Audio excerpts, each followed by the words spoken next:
This is a ghost gun. There's no record of it. It took no background check, and we have no idea how many like it are on our streets today. Because it's built from a perfectly legal, pre-packaged kit and then made into a working firearm in the amount of time it takes to build an IKEA cabinet, just over an hour. There was a black market ghost gun sale that went bad and turned deadly. A 16-year-old student gunned down 2 classmates. Law enforcement tell NBC News the weapon may have been a ghost gun. The firearm in evidence is described as an 80%er, a ghost gun. Last year, the LAPD recovering more than double the number of ghost guns compared to the year before. In the weapons used in at least 24 homicides in the city. In Philadelphia, the police department recovered 571 constructed ghost guns, more than 5 times the number in 2019. But just how easy is it to order the parts for these guns? This is our NBC producer, Jason, who lives here in Pennsylvania. There are a litany of options that come up of where you could purchase these kits. Boom. But with the tools, you want to make sure you have everything. It tells you the exact parts you literally need to buy. This is where I suggest you get ammo from.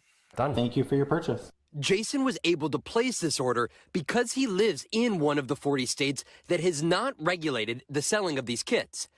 And that's also why we were able to walk into this gun show outside of Philadelphia. We went in with a hidden camera to show just how easy it is to buy a kit. Or you can leave with it today. And you don't need anything from me, right? Money. Money? Yeah. But no ID or anything. We're not doing background check. No. So then I'll just need essentially the drill. Comes with the drill bits. Comes with the drill bits and everything. And then, like I said, you're just drilling 3 holes on each side.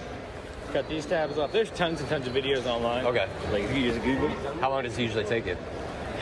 First time it's probably gonna be like an hour and a half, 2 hours. Okay. I mean, my fastest time was like 24 minutes. 24 minutes? Yeah. To buy other firearms at this show, they required background checks. But to get this kit, it just took that cash. Have you seen the demand for your supply going up?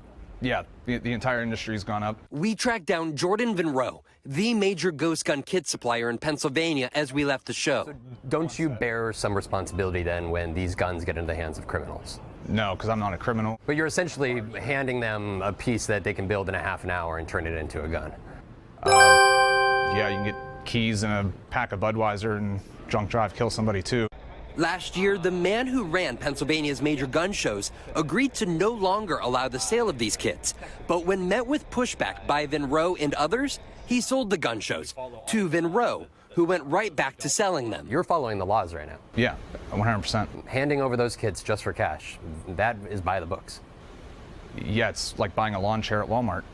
You can buy a lawn chair in cash. Plus, these kits and the guns they turn into are harder to track because most don't have serial numbers.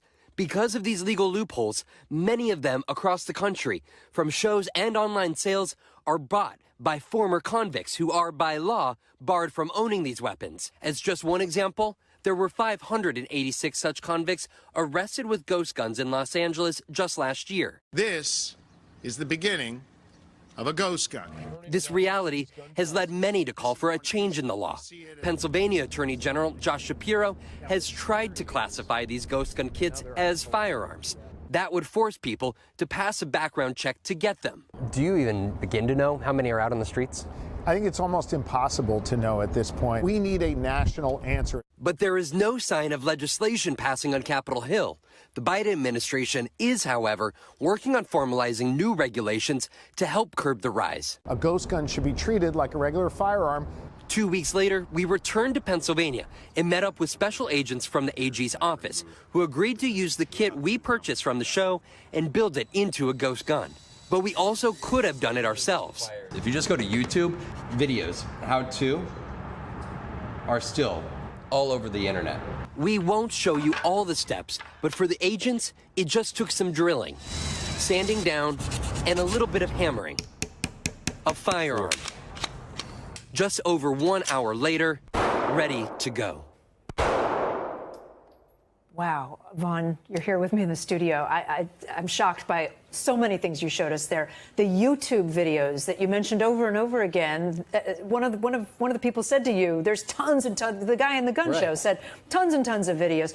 Why is YouTube not doing something? They've said that they would try to pull some of those videos down. They're still up. This has been a persisting problem. Now, we filmed some of this a couple weeks ago, and of the 3 videos that we actually used in this piece, one of them had been removed by YouTube, but 2 others were not removed until today when we flagged them to YouTube. Now, YouTube spokesman tells us, quote, "Our firearms policy prohibits content intended to instruct viewers on how to make firearms, including ghost guns." They say they are working on the technology to better detect and then take down these videos. And there's been some talk, as I understand it, there's been some talk that the Biden administration might change some of the rules that the ATF follows regarding these guns. Is that happening? This is the big development that we should expect to see here in the months ahead. And a lot of folks who are looking for better gun regulations around the ghost guns are eager for this to come to fruition here. The Trump administration didn't do it, but the Biden administration has proposed a rule which would essentially classify these kits as firearms before they're ever instructed. The rule says that a firearm would, quote, "include a weapon parts kit that is designed to expel a projectile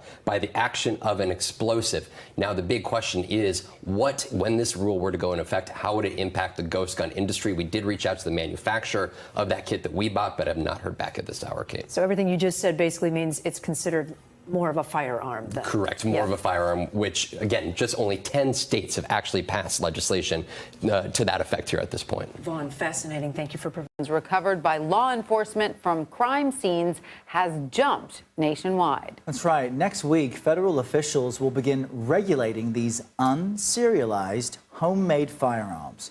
CBS News has been investigating the sale of ghost guns and found the impending regulations have sparked a boost in sales. CBS News investigative correspondent Stephen Stock has more on this.